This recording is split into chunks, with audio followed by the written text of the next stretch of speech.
मैं बहुत वीक हूँ समीरा, तुम्हारी तरह ब्रेव नहीं हूं मैं।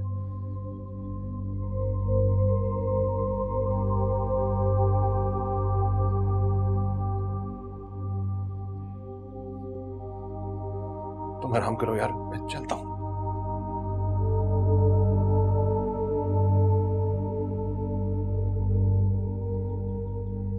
अभी तो आए थे तुम,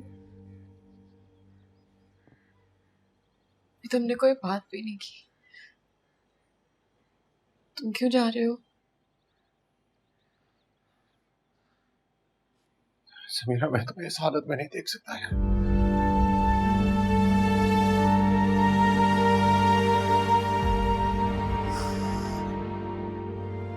शायद इसलिए अभी तक मिलने भी नहीं आया तुमसे।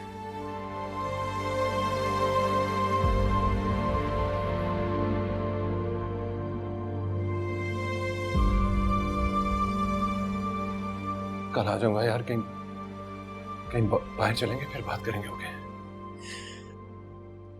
तुम्हें लगता है मैं अब तुम्हारी समीरा नहीं हूँ?